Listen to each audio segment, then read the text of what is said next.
You're listening to the Nutrition Experts Podcast, featuring guests who take the scientific talk about food and break it down for practical use. You've heard the phrase, "You are what you eat." Come find out what that really means. Experience conversations with experts in the field of nutrition and understand the power of food for our health, well-being, and beyond. Now, here's your host, registered dietitian and nutritionist, Mathea Ford.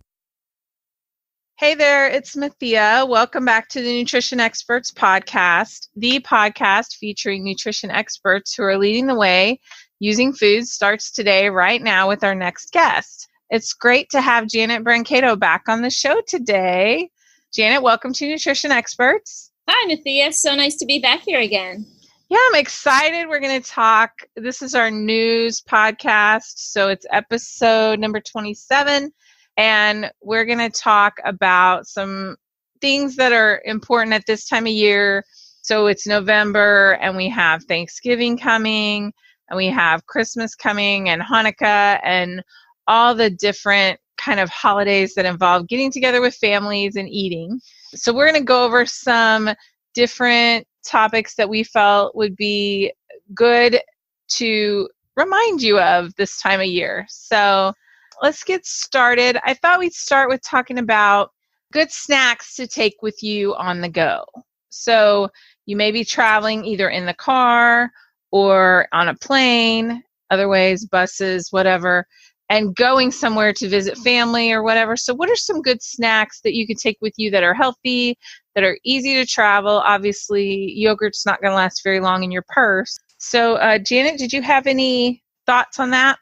Yes, I always try to bring snacks, whether I'm going on a long distance trip or even a short trip, traveling on the car, in the air. I always try to plan for a snack, something that's going to be easy and portable, like you said, doesn't need refrigeration, and something that's going to really fill me up and hold me. So I always try to pair a fiber and a protein together. The fiber comes from the plant-based food, so maybe a fruit or a vegetable or some kind of whole grain bar or crackers or something like that, along with a protein. A simple, easy protein could be like a nut butter or some nuts or seeds. But I find that those are easy to sort of bring about on the road.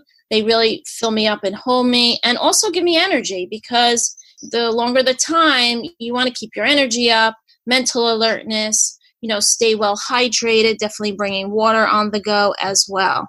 Yeah, I love the idea of whole fruits. You can buy them usually in the airport or whatever, but you also can see them a lot of times at gas stations or whatever. They'll have some whole fruit at the counter, but obviously even easier is just to bring some with you.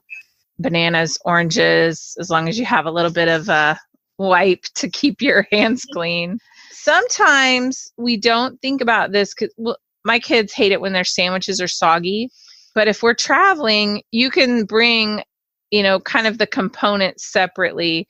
So you can bring bread or crackers, like you said, and then maybe some peanut butter or jelly or some other things that you want to put on those crackers. Hummus. I know hummus isn't always as portable, but also I love the idea of nuts. Like you said, they've got fat and they've got protein, and that's going to really hold you over for a longer period of time, especially between meals.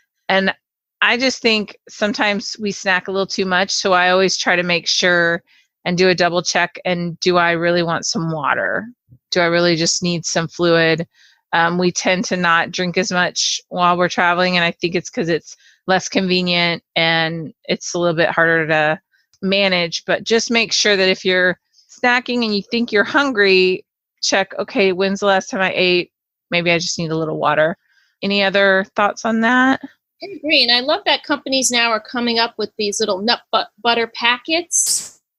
They're much more portable, and even the little hummus cups, again, they're small, sort of portion sized. Even the little guacamole, they're made to be very portable and snack size, which is great because you can take one of those and, like you said, pair it with like a fruit or a vegetable or a little baggie of crackers. So those little packets are definitely helpful. Even a little oatmeal pack, you could do that. Get some hot water in the airport or on the plane, and then you have a quick little, nice little oatmeal there. Or the little trail mix, you could actually make your own. Or you can buy a trail mix all the way together. It's got the dried fruit, usually a nut or a seed. Sometimes you can add a roasted bean in there. But those are really good and nice and filling. Yeah, I love dried fruit too. They can be a little calorically dense, but just a few of them gives you that sweet. Instead of buying a candy bar, have a little bit of that. So that's a good point. Okay, so those are some of our ideas for you to help you with travel. And we all know what's coming up at the end of this month. It's the big meal that everybody either loves to get together with their family for or just gets together with their family for. It's Thanksgiving. I wanted to just talk about kind of the calories that are in the Thanksgiving dinner and how we can make a Thanksgiving dinner a little bit healthier. And I think you got to start with your plate. When you go through the first time, I just grab little bits because there's always plenty of food. If there's not plenty of food, then that's a different story. But usually there's an abundance of food. So I just grab a little bit of everything that I want to try. Broccoli, bacon salad, a little bit of turkey, a little bit of gravy, a little bit of potatoes. And then I get a little taste of everything. And I get a chance to sit there and talk with my family and munch. And then not too many snacks beforehand. You know, usually there's maybe some snacks out or appetizers while everybody's waiting for the food to finish. But I try to manage that just that way and then go back and get a little bit more of the things that I really like. And I also try to remember that there's always dessert, especially on Thanksgiving. Exactly. And just don't stress out, enjoy the holiday. I know a lot of people, they either skip meals, to save up for the Thanksgiving meal. They're not eating breakfast. They're not eating lunch. And what happens is that really does backfire because at some point the hunger is going to kick in and then it gets harder to control. So eat a regular breakfast, have something before you go, and don't stress, but stay mindful. Like you said, stay mindful of how much you're putting on your plate, depending upon whether you're the host or you're going to the celebration. You could have a little bit of control of what's there. So if you're the host, you could, again, try to make sure there's a lot of those nice, healthy, colorful vegetables on hand.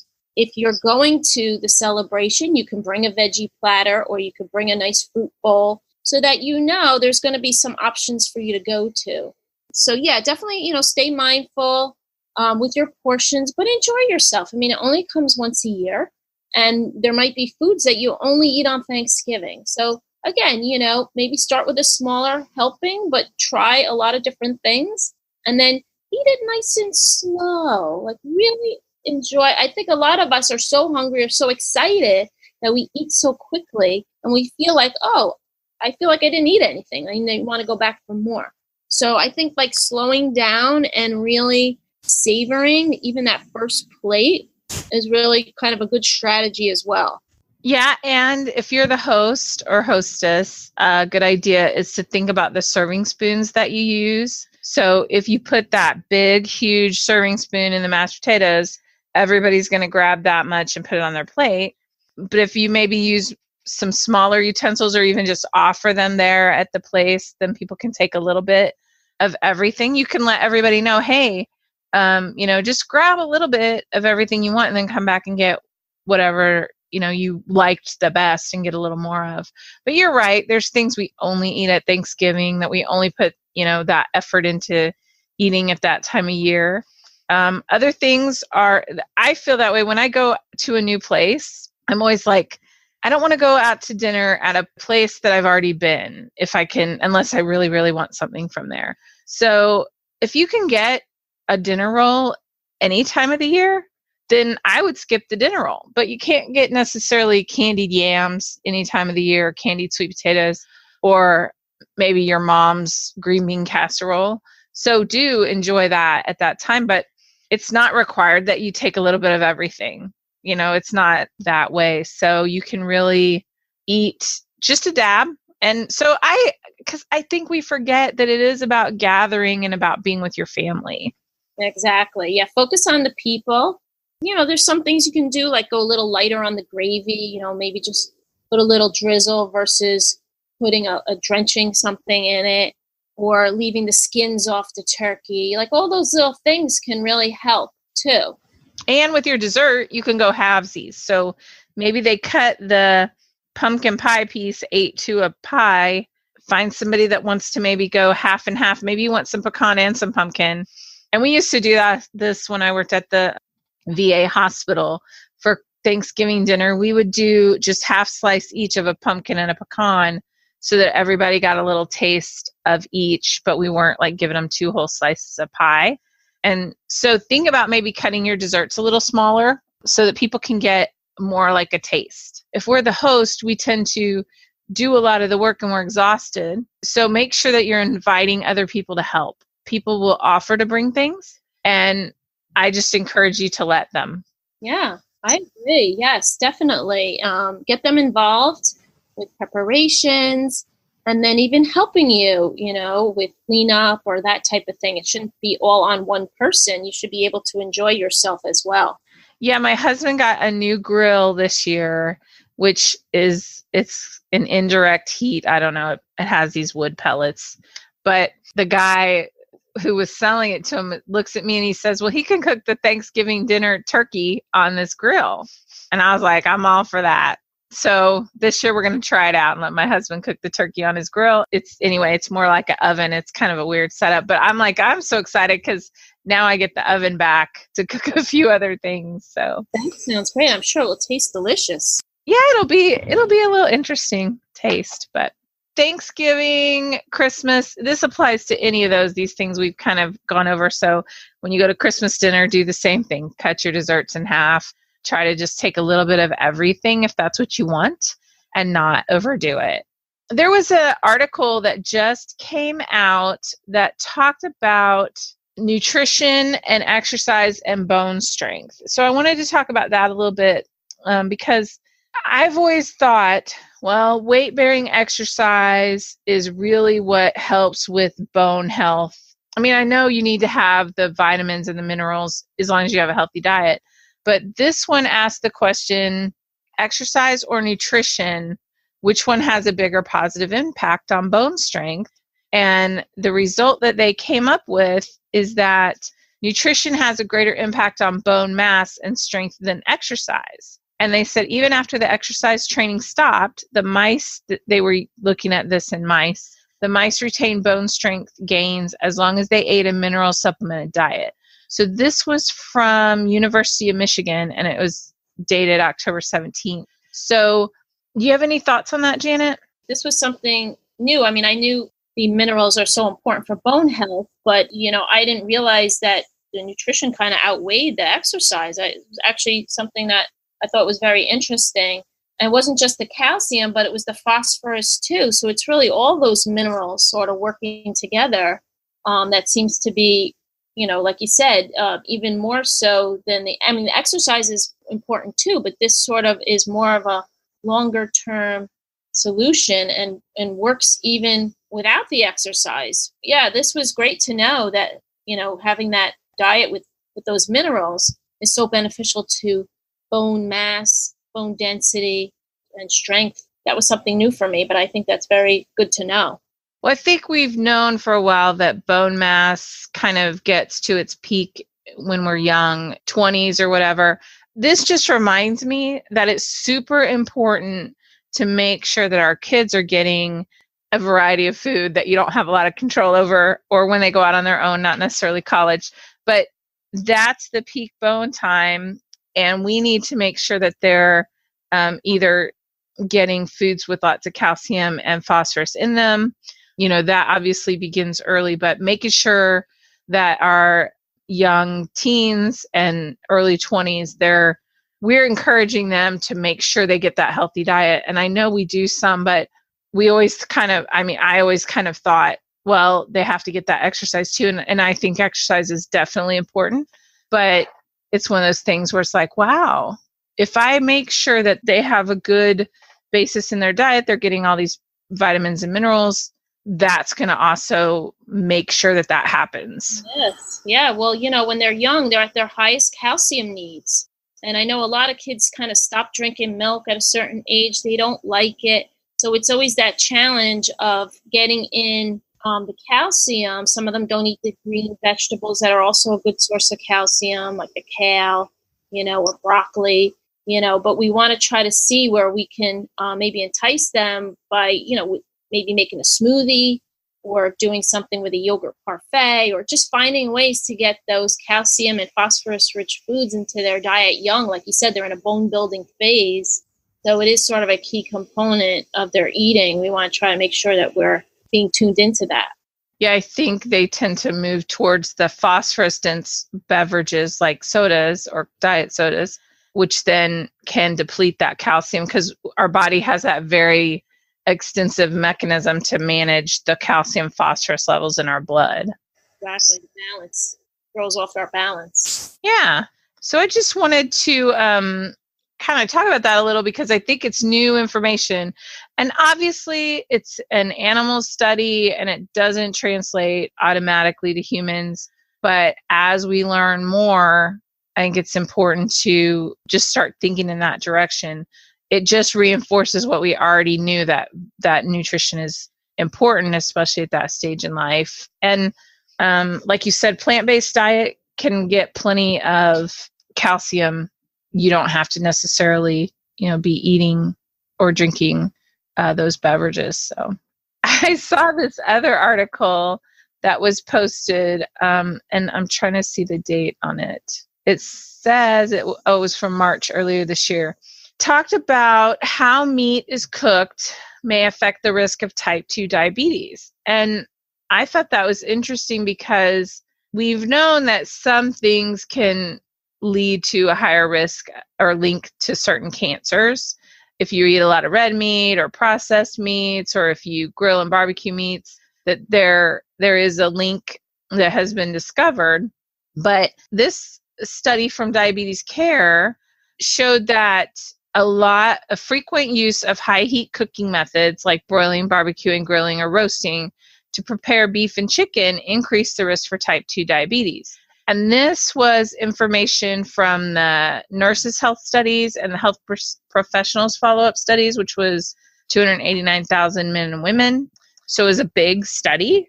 And I'm sure they looked at food frequency questionnaires and correlated. They said fish was not related to this, but the chicken and the beef. So it says that who frequently ate meats and chicken cooked at high temperatures were 1.5 times more likely to develop type 2 diabetes compared to those who ate the least. There was also increased risk of weight gain and developing obesity in the frequent users of high temperature cooking methods, which may have contributed to development of diabetes. I think we're discovering more and more that obesity is almost a precursor to especially type 2 diabetes. So did you have any thoughts on that, Janet? Yeah, I mean, I saw that it said too that it had a lot to do with if it was well done or the char level. The more charred, the more of an increased risk versus if it was lightly browned. So that seemed to be a little bit of a difference there. And there seemed to be a connection between those chemicals coming from the heat contributing to an increase in inflammation, which we know is sort of a root cause of a lot of chronic conditions. So it's a little bit better to use a slower cooker method, slow cooker, baking, steaming, stewing, or even a stir fry where it's not really on the high heat for long. We don't want to encourage people to undercook chicken for sure, but you want to cook that chicken fully. But so some other options, my thoughts were you can do the grill marks ahead of time if you're concerned about this. You can do on the grill quickly just to put in the grill marks and then bake the chicken. You can, again, just bake it. You have the option to do some blackened type of things, which is more of a spice, not necessarily a charring.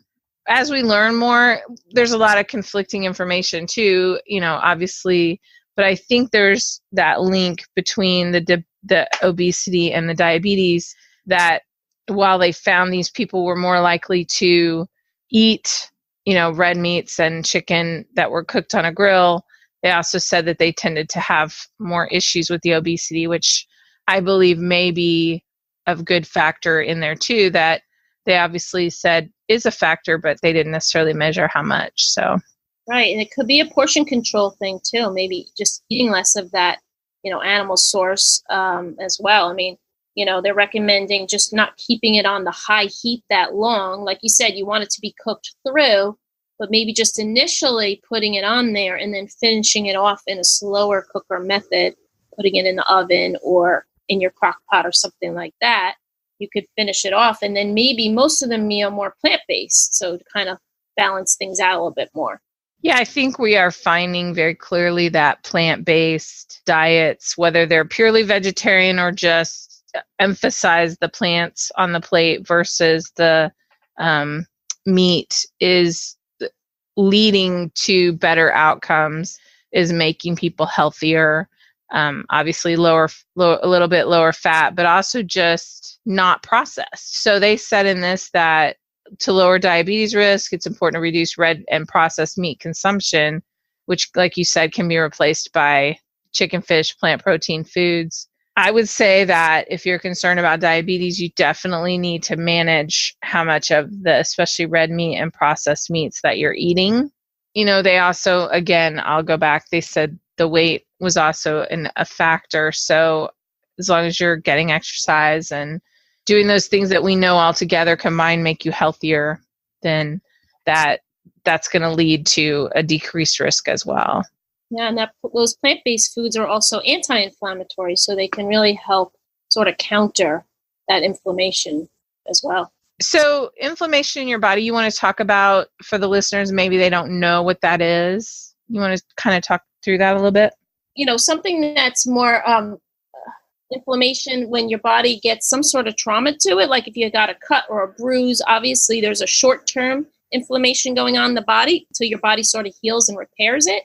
This is talking a little bit more of a chronic inflammation where there's sort of an underlying invader sort of, in the body that your body is sort of like fighting against, and it's causing, other reactions in the body that might be causing, blood sugar to rise or, other sort of chronic conditions, sort of as a way of a defense mechanism towards this inflammation, if that kind of makes sense. But it's sort of something that's a little bit more chronic versus a short-term response. And it can, like you said, diet is a part of it. Also weight gain or obesity can be part of it too, causing certain chemicals to get released in the body and can cause other ripple effects in the body. Maybe a little more insulin resistance could go on, or, things like that might happen a little more long-term, obviously not in the short term, but it could be more of a root cause of things. So if you think about when you have like a cut and that area gets a little bit swollen, it gets red, it gets kind of puffy, your body has a reaction where it goes in there and starts to clear out those cells. Yeah, your immune response. Right. So imagine that happening kind of chronically in your body. And so your body's constantly kind of at that irritated state, and that's not healthy for us. So the things we can do to lower that inflammation are important. And you're right, those eating more plant-based foods are definitely lower inflammation. So we're getting close to the beginning of the year, and while we don't want to think about a diet, and I don't like the word diet, well, I like the word diet as far as a diet is the food that I eat every day. It's not necessarily a change that I make for a couple of days to lose weight.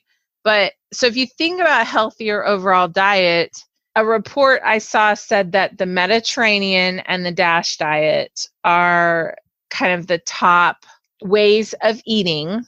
I see it summarized a lot as WOE, way of eating. So the Mediterranean and the DASH diet are the best overall diets for 2018, at least, that they were measuring. And I wanted to talk about, so what is the DASH diet and what is the Mediterranean diet? So the DASH diet is an abbreviation for Dietary Approaches to Stopping Hypertension. But basically, it's more plant-based. It's lots of fruits and vegetables, a little bit lower sodium, lower protein. But it was a study that showed that when people ate that way, that their blood pressure was naturally lowered. And I do a lot of counseling with people with educating with people with kidney disease, especially stage 3, stage 4. But when people who have stage 1 or stage 2 kidney disease, if their doctor actually told them, I always encourage them to follow a DASH diet because it does help lower their blood pressure, and it kind of puts them on a little bit more plant-based diet. So, Janet, do you want to talk about what the Mediterranean diet is?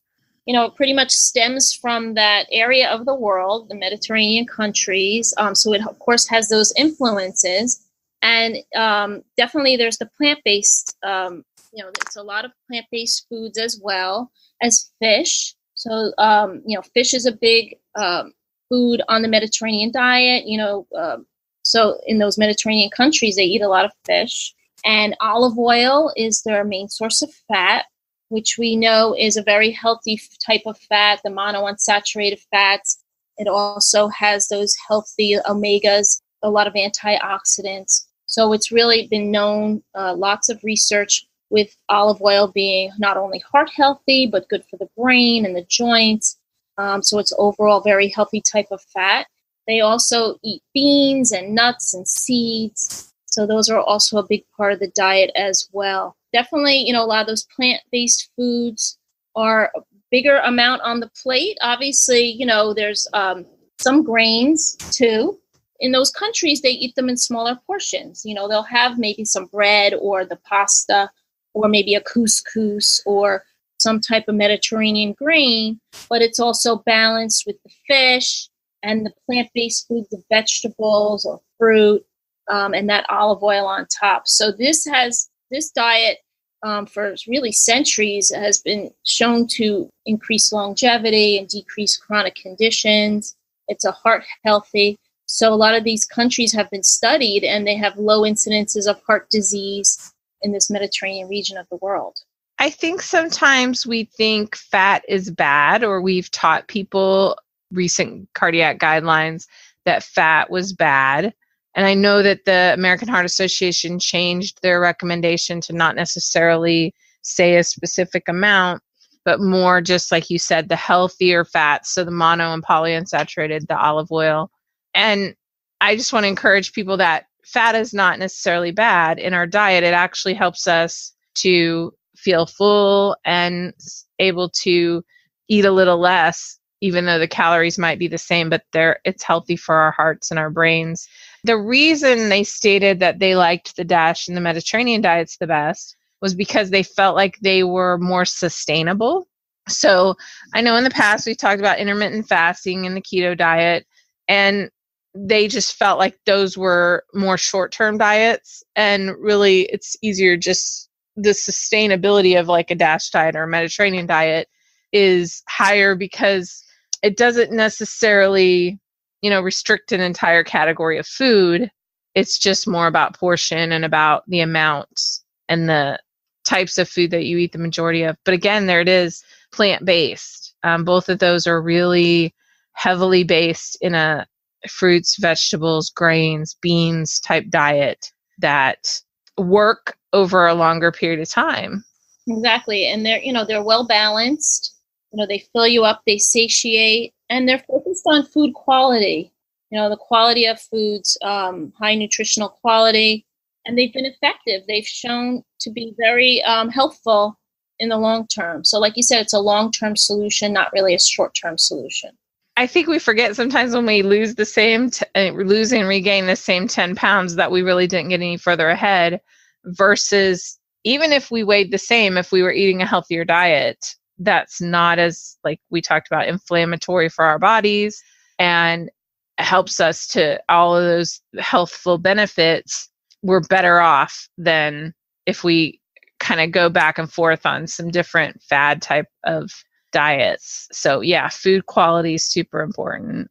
And kind of to end the podcast, I wanted to go over just talking about some different things, foods, ingredients that we like to use in this time of year, because it's the fall and we like, if you're like me, like your sweaters and you're kind of that fall feeling. Oh, when I flew somewhere last week and I flew through Denver and they had snow, and I was like, oh, I'm so excited to see snow, even though I really didn't want to go out and be in it because it was cold. So some different ingredients we use a little more this year. Cranberry. So any ideas for using more cranberry in our diet? Yes, I love cranberry, and it's really so versatile. Adds a little bit of sweetness, but it's got those great antioxidants in it and fiber. So I usually top it on my salad. I'll put a few cranberries on top, and it really adds a nice flavor. Or you could put it in your oatmeal or your yogurt, or you could bake with them. So there's a lot of great. They're very versatile. Yeah, we were talking about Thanksgiving a little bit before, and I know cranberries jelly or whatever is one of the things we do, but we could put cranberries, like you said, on a salad. I love them on steel cut oats. They're delicious, and it does give that little bit of sweet without being sugary. So what about garlic? I know a lot of people that love garlic. So how do we use garlic a little more? Oh, garlic. I use garlic on everything. I'm Italian. I love garlic. It's very versatile, and it will really add a lot of flavor. And it has a great health component. I mean, it's been shown to lower blood cholesterol, lower risk of cancer. So you could really chop it up. You know, you could either buy the already diced if you really don't have time to do a lot of chopping and throw it into vegetables, or if you're doing a stir fry, if you're making a sauce, you know, you could just grate a little bit over dishes, keeping it on hand to add flavor. If you're cutting back on salt or sodium, you know, adding herbs and spices and garlic is a great way of adding flavor and nutrition. Yeah, and you don't have to add a ton, but definitely if you're cooking, like if you're doing a dish where you have a little bit of onion that you're sauteing, you could throw some garlic in there and saute it at the same time, and it makes it really that flavor come out. Soups, it's soup season. You can add it to soups. So cinnamon may help lower blood glucose level in people with type 2 diabetes, but we love adding cinnamon this time of year. So adding it to coffee, adding it to on top of little desserts or hot or iced tea. What other ideas? I love to just sprinkle it on my apple. It's such a good combination. If you slice up an apple and you just sprinkle a little bit of cinnamon on top, it's a great flavor. I also like to put it on my yogurt, my plain Greek yogurt. A lot of people say, well, it doesn't have a lot of flavor. It's tangy. If you add that cinnamon, it actually adds a little sweet flavor to it. So I like to do that as well. A couple of my favorites that I love to use, I'm probably going to say this wrong, so apologize ahead of time. Turmeric. I call it turmeric, but turmeric. And then ginger. I love both of those. I love adding them to it. It's got that warm flavor. I've loved ginger since I was pregnant because I used to buy pickled ginger in the ethnic markets, and I would buy pickled ginger. And when I had a lot of stomach upset with my daughter, and so I would chew on it, but I just love ginger grated in things or a little bit of spice. And the turmeric is that warm. It gives warm flavor to me. So yeah, those are great. And then turmeric adds nice color too. You put it on your vegetables and then you roast them like a cauliflower. Or I like to add ginger or turmeric to a stir fry, to your salad dressing. Ginger adds a nice little flavor. Yeah, a little garlic, a little ginger in that salad dressing. And Asian dishes for those. And, you know, I just remembered, I was thinking about this. When I was little, we used to put a little bit of cinnamon on rice when we would have a little bit of milk and rice for breakfast. And I love a little bit of cinnamon on rice. It just, like you said, kind of gives you that warm feeling. Yeah, you can even put a little in chili. I've seen that in recipes too. Well, I think, Janet, that's about it for this week. So thank you so much for being on the podcast today. It was a pleasure to have you on the show. I know our listeners love listening to us just chat about the news that's going on in nutrition. So it was great. I really enjoyed it. Well, guys, it's been another great episode of the Nutrition Experts Podcast. Janet, if listeners want to connect with you, what's the best way to do that? You can find me on my website, mynutopia.com. I have a virtual website, virtual practice working with pediatrics and adults, and I also have a food blog as well. So I'd love to connect with you. Okay, so this is the podcast that's all about learning more so you can do more with nutrition in your life. Have a great week and talk to you next week. You've just listened to an episode of the Nutrition Experts Podcast. Be sure to get more information about this week's episode at www.nutritionexpertspodcast.com. Tune in next time for another great conversation with a nutrition expert and expand your personal knowledge in the field of nutrition, one conversation at a time.